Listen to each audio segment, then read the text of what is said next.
ईगरली waiting for that dialogue कि मैं cigarette नहीं पीता लेकिन लाइटर हमेशा साथ में रखता हूँ धमाका करने के लिए। ओह अच्छा, इसी में तो हिंदी में है, खैर मुझे गुजराती में बनाना है सर। I know. हाँ जी, that is a challenge, come on. यहाँ वो तो मतलब क्योंकि पूरा बॉडी ट्रांसफॉर्मेशन था, मतलब मैंने अच्छा खासा वजन बढ़ाया था, मूछ रखी थी, हेयर स्टाइल अलग थी। हाँ। और वो पूरा पर्सोना ही अलग क्रिएट करना था, तो बिहेवियरल चेंजेस से ज्यादा मतलब फिजिकल चेंजेस बहुत हुए थे मेरे। नमस्कार गुजरात तक के साथियों, आज हम बात करेंगे प्रतीक गांधी से। प्रतीक गांधी वही है जिन्होंने रॉन्ग साइड राजू में सबको हिलाकर रख दिया था और आज स्कैम 1992 से बॉलीवुड से लेके हर जगह तक फेमस हो चुके हैं। सो प्रतीक, वेलकम, आपका बहुत स्वागत है गुजरात तक में। Thank you very much. Thank you for having me, guys. So okay, मैं आपसे ये पूछ रही थी कि अगर आप रीजनल सिनेमा में आए थे, यू स्टार्टेड विद, आपने शुरुआत की थिएटर से, फिर आप रीजनल सिनेमाज में आए, आपने गुजराती सिनेमा में भी इतना एक्सटेंड किया, आपने बहुत अच्छा काम किया गुजराती सिनेमा में, और अब it's time for Bollywood. Like अब आप बॉलीवुड में जाने जा रहे हैं, how does that feel? So it's a great feel यार, मतलब हर एक स्टेप चढ़ के ही जाना था, स्टेप बाय स्टेप ही शुरुआत हुई थी।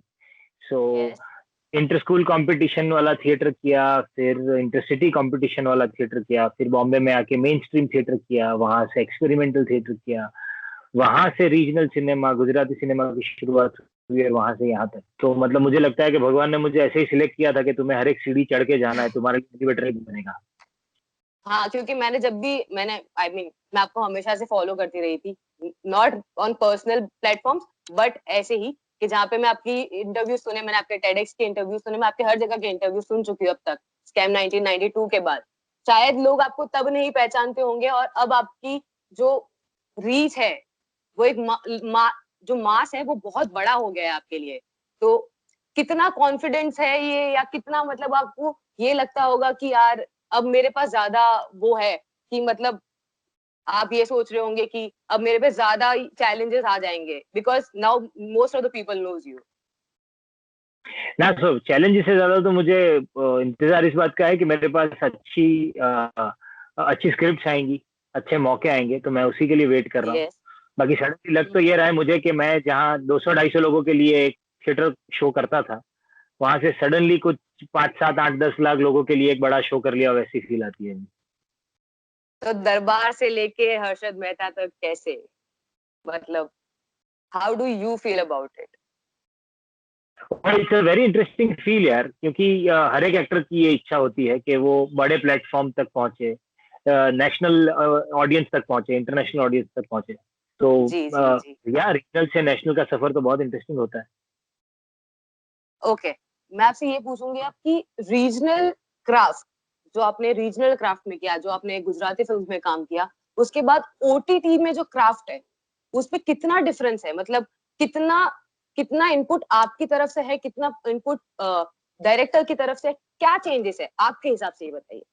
सो जहाँ तक रीजनल और नेशनल का या रीजनल और ओटीटी का क्राफ्ट है, तो एज एन एक्टर तो मेरी मेरी प्रोसेस में, मेरे क्राफ्ट में ऐसा कोई फर्क नहीं पड़ता। मेरी पैशन, टीम की पैशन तो बाकी सब सेम ही रहता है।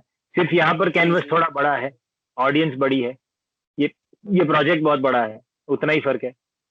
और इनपुट की जहां तक बात है, तो ये तो पूरा प्रोसेस ही बहुत कोलैबोरेटिव प्रोसेस होता है। यहाँ सेट पे जितने लोग हैं या पूरे प्रोजेक्ट में जितने लोग इन्वॉल्व हैं, वो सब कहीं ना कहीं कुछ ना कुछ इनपुट देते रहते हैं, और दैट्स हाउ ये कोलैबोरेटिवली ही पूरा बनता है। मजेदार बात यह है बिकॉज कि इट्स अ इतने टीम वर्क। एक्सपीरियंस लोग, या और इतने एक्सपीरियंस लोग, मतलब हंसल मेहता जैसा इतना एक्सपीरियंस डायरेक्टर आई होने नो के, I know. yeah, and he's so open for your suggestions, you know, he wants to he makes you so comfortable, and he keeps asking you कि तुम्हें क्या लगता है, how do you want to do this, how do you add value to this. So that's a very interesting thing. मतलब वो आपको वो scope देते हैं कि आप इसमें क्या कर सकते हैं, आप इसमें कितना नया कर सकते हैं, आप अपना इनपुट क्या डाल सकते हैं। That's great. सो आपने जब हर्षद मेहता की स्क्रिप्ट पढ़ी, आपने उनके बारे में जाना होगा, उनको पहचाना होगा, बिकॉज आपको उनको प्ले करना था, ठीक है? तो थ्रू आउट द प्रोसेस क्या ऐसा हुआ कि आपके अंदर आपने चेंजेस फील किए हो? कोई भी बिहेवियरल चेंजेस या कोई भी साइकोलॉजिकल चेंजेस, कोई भी? नहीं, साइकोलॉजिकल चेंजेस तो वैसे नहीं, पर बिहेवियरल चेंजेस से ज्यादा मतलब फिजिकल चेंजेस बहुत हुए थे मेरे। क्योंकि वो वजन बढ़ना था, मूछ रखनी थी, तो मतलब फिजिकली मैं पूरा अलग ही आदमी दिखता था। हम्म। आप पहचान में नहीं आ रहे थे, लेकिन क्योंकि मैं रॉन्ग साइड राजू देख चुकी थी, मैं गुजरात से बिलोंग करती, तो मैंने आपकी ये फिल्म देखी थी, लेकिन मेरे को नहीं पता था, मतलब आप एक्सपेक्ट नहीं करते हो, क्योंकि गुजराती सिनेमा का कोई एक्टर आके ऐसे इतनी बड़ी जगह पे ऐसे ही नहीं आ जाता, मतलब it takes time and what आपको देख के it was like no he it can not be him, ऐसा लग रहा था कि नहीं ये वो नहीं हो सकता, इट्स समबडी एल्स। वो तो मतलब क्योंकि पूरा बॉडी ट्रांसफॉर्मेशन था, मतलब मैंने अच्छा खासा वजन बढ़ाया था, मूछ रखी थी, हेयर स्टाइल अलग थी, हाँ और वो पूरा पर्सोना ही अलग क्रिएट करना था। हाँ। तो मतलब अगर आप हंसल मेहता के साथ शूट कर रहे थे, मतलब वो इंडिया के बहुत अच्छे डायरेक्टरों में से एक उनको माना जाता है, तो उनका प्रेजेंस जो था, मतलब ऑफ कोर्स उन्होंने फिल्म डायरेक्ट किया तो उनका presence through out the film रहा होगा, लेकिन उनके प्रेजेंस से आपको मतलब मोटिवेशन कितना रहता था कि आप मतलब उनके आने से एकदम चैलेंज, मतलब ऐसे स्ट्रेंथन फील करते थे या नर्वस फील करते थे, कैसी फीलिंग रहती थी? वो नहीं नहीं, वो बहुत ही मतलब इतने अमेजिंग डायरेक्टर है ना कि वो कंफर्टेबल फील करवाते हैं। सो इनफैक्ट जब भी वो सेट पे होते हैं, जब भी उनके साथ होते हैं, तो बहुत सीखने को तो बहुत मिलता है। एंड ही इज एब्सोल्युटली जी। हम्बल, इतने सिंपल हैं, इतने हम्बल हैं कि उनसे बात कर करके काफी कुछ चीजें जानने सीखने भी मिलती हैं। पर उनके साथ काम करना तो मतलब मुझे ऐसा लगता था कि मैं मतलब मेरे बहुत पुराने दोस्त के साथ काम कर रहा हूँ। हाँ, क्योंकि इतने बड़े डायरेक्टर होने के बाद down to earth supporting the actor makes the simple है। डायरेक्टर मोर, या मतलब आपको बहुत ज्यादा हेल्प करती होगी, क्योंकि आप अपना क्राफ्ट, आप अपनी एक्टिंग और अच्छे से कर सकते होंगे उस टाइम पे, जी जी जी इतना जी, सपोर्ट बहुत सही उनकी कहा। तरफ से, क्योंकि मोरल सपोर्ट बहुत मैटर करता है इस चीजों में। ओके, सो अच्छा, then I heard of Anurag Kashyap. Anurag Kashyap ने, आप ट्विटर पे उन्होंने बैक टू बैक 3 से 4 ट्वीट्स किए, अप्रेस किया आपको, अप्रिशिएट किया पूरी टीम को। उन्होंने ये जब बताया रॉन्ग साइड राजू से ये लड़का कहाँ पहुंच गया, तो कैसी फीलिंग है? बिकॉज वो भी एक क्रिटिकली अक्लेम डायरेक्टर है, एंड वो आपकी तारीफ कर रहे थे, what was the feeling? Oh, it's a good feel यार, बिकॉज़ रॉन्ग साइड राजू में वो लोग मतलब फैंटम फिल्म्स को प्रोड्यूसर था, दे वर अटैच्ड। पर जी तभी जी। भी हमारी कभी मुलाकात नहीं हुई थी, ना ही फोन पे बात। स्कैम के बाद उनका फोन आया था, जब ट्वीट किया उससे पहले उन्होंने फोन किया था। फोन पे भी उन्होंने जी। काफी लंबी बात की मुझसे। तो हम्म। जब ऐसे लोग के जिन्होंने इस फील्ड में इतना अच्छा काम किया है, इतने एक्सपीरियंस है, हम्म। वहां से अगर इस टाइप की कोई कमेंट आती है, वहां से अप्रिसिएशन आता है, तो खुद पर भी एक विश्वास बढ़ता है कि मैं सही रास्ते पर हूँ। मैंने जो किया वो टॉप ऑफ द वो सही। वर्ल्ड। हाँ, थोड़ा आगे और अच्छा कर पाऊंगा। Very nice.